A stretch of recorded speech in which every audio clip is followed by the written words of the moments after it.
Welcome back to the Creation Reformation YouTube channel. This is Jake, and I'm here at the Scantic River State Park in Connecticut. There are 3 entrances to this park. It's a beautiful little river. All 3 entrances have trails worth exploring around the river. I'm at the western entrance, and I've been coming down the stream. There's a waterfall right upriver, and I've been coming down the river, moving rocks and looking for different kinds of salamanders.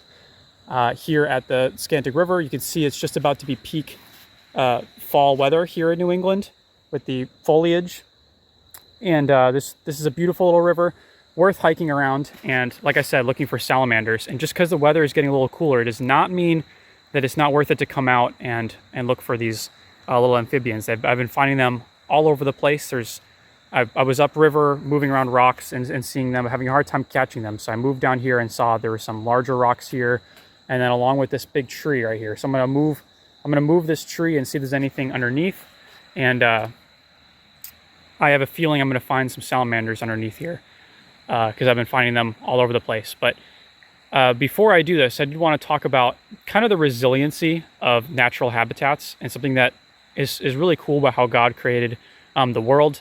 Obviously, there are really dramatic ways that humans can alter environments to the point where they have a hard time recovering through habitat fragmentation and things like that. But here in North America, we're very blessed to live somewhere where conservation is such a important aspect of our lives.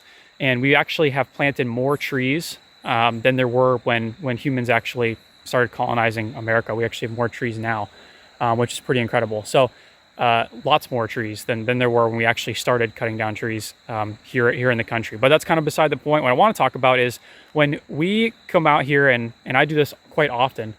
We go out here, we start dislodging rocks and moving logs and other things. Some people kind of feel bad because we're disrupting natural habitats.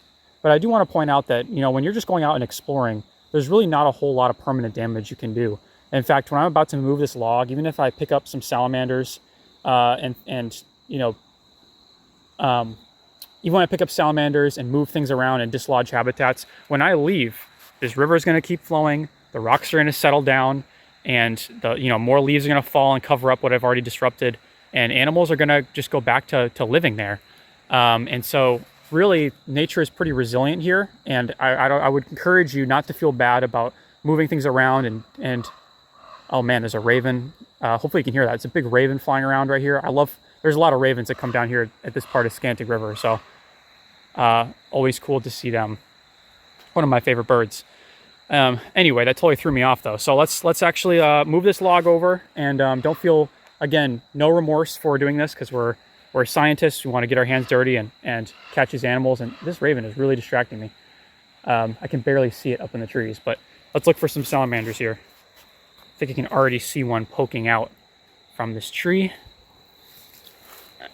Yep, here he is. Hey, buddy. There he is. And this is what looks like a eastern red-backed salamander, one of our most common species here in New England.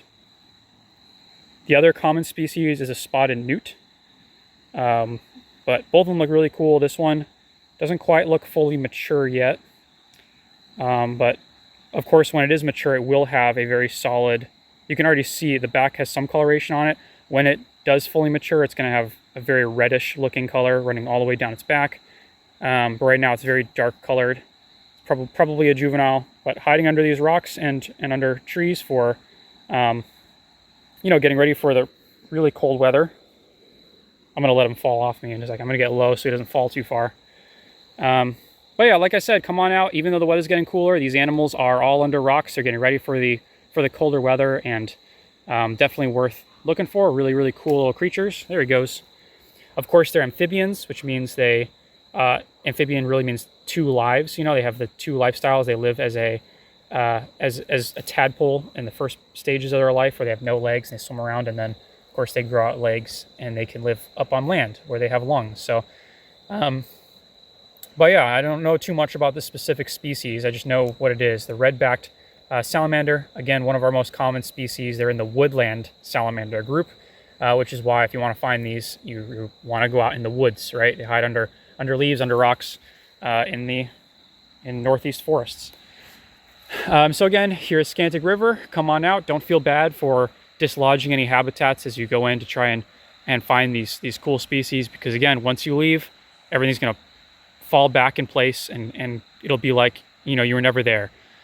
So I would, even if you do feel bad enough to move this tree back, even if I left it on the side, you know, the animals are still going to hide under it. It's all going to fall back into place. So God made his creation to be very resilient.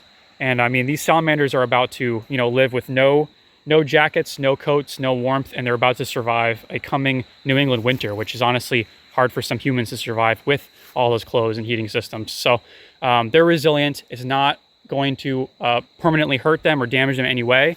So I encourage you, if you need an excuse to, you know, get off your technology and go outside, come down to Scantic River if you're around, and look for some salamanders. I've seen baby crayfish here as well. There's lots of them in the water, very, very little, and some water beetles. No water bugs, gratefully. If you look up a northern water bug, those things are very terrifying looking. They're huge, and they're in the group called true bugs, which are stinging insects that you definitely want to avoid. But those are just some of the things you can see in these freshwater habitats of New England. So I'm rambling too much. I'm just admiring Scantic. Never gets old. And come down if you ever have the time. And thank you for watching the Creation Reformation YouTube channel.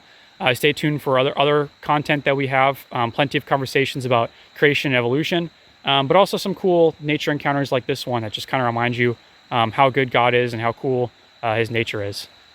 So keep an eye out for the ravens too, because he's still up there. All right, that's it for me. I'm gonna stop rambling. Thanks for watching, and see you next time.